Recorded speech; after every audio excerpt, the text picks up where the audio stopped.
Olha só essa notícia. Após vetar o PL da dosimetria, o presidente Lula encaminhou mensagem ao Senado para justificar a decisão.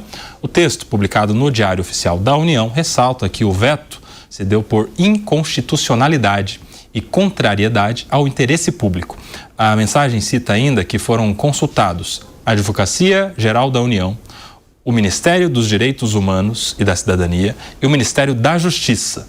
Lula destaca também que a facilitação de condutas que ameaçam o Estado Democrático de Direito representaria não apenas a impunidade baseada em interesses casuísticos, mas também a ameaça ao ordenamento jurídico e a todo o sistema de garantias fundamentais alicerçado na Constituição ao afrontar os princípios constitucionais da proporcionalidade, da isonomia e da impessoalidade, incorrendo em uma proteção deficiente de bens jurídicos fundamentais. Ou seja, o presidente Lula mandou ali os porquês do veto ao Congresso Nacional, citando inconstitucionalidade e, claro, falando com quem se ampara nessa decisão, pareceres ali dos ministérios, né, da Advocacia Geral da União, que a AGU, a gente se lembra bem, Jorge Messias, né, o ministro dos Direitos Humanos, no caso é a ministra, né, a Macaé Evaristo, que entrou no lugar do Silvio Almeida, e o ministro da Justiça, Ricardo Lewandowski. Gani. Não, ele está no papel dele, Koba, já era esperado que ele fosse fazer isso, né? Claro, Bolsonaro é o maior opositor a ele, ou o bolsonarismo. Agora eu vejo que o PL da dosimetria, e eu seria a favor até do PL da anistia, seria uma forma de você corrigir um erro histórico num julgamento que ocorreu uma série de erros, né? A começar pela instância.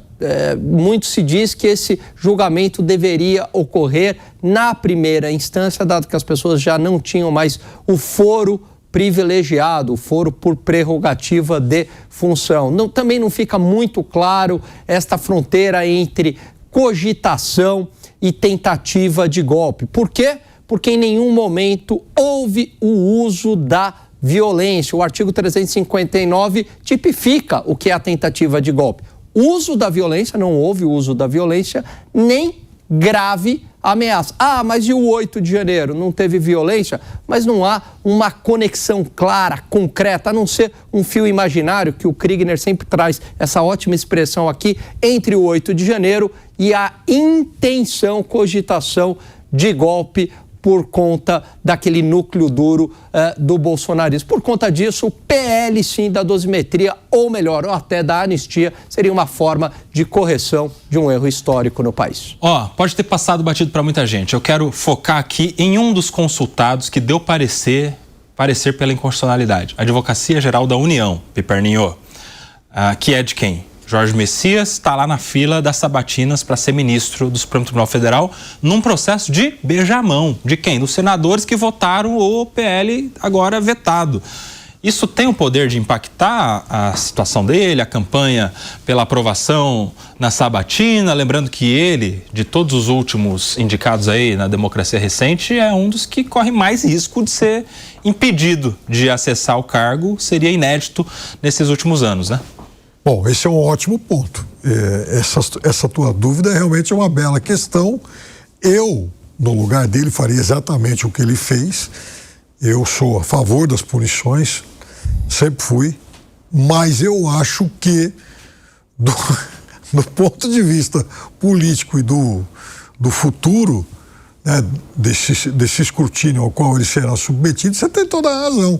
Porque ele está dizendo o seguinte: bom, eu discordo de 48 dos 81 senadores que vão participar, que vão lembrando que ele avaliar. Lembrando que ele precisa de 41 votos. Exatamente, ou seja, 48, ele está discordando de 48.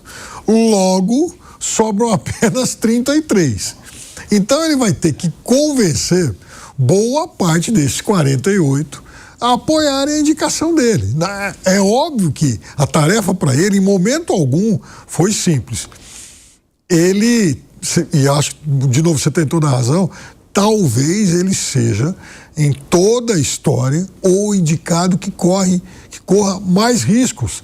Lembrando que ninguém é rejeitado desde 1894.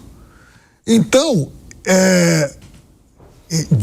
ele, de fato, corre o sério risco de quebrar essa longa série histórica. E vejam só, naquele momento, já até contei isso aqui, em 1894, os indicados, e alguns até haviam tomado posse, porque a Constituição de 1891, ela previa isso, quer dizer, o indicado tomava posse antes da sabatina, antes de ser votado pelo Senado. Eles foram depois rejeitados, porque eles não eram advogados.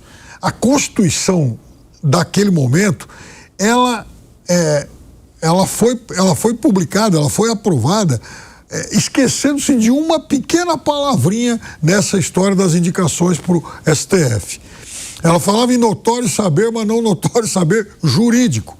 Então, por exemplo, Cândido Barata Ribeiro, prefeito do Rio de Janeiro, era médico e foi indicado e ficou na Suprema Corte por 10 meses, até depois ter o seu nome rejeitado.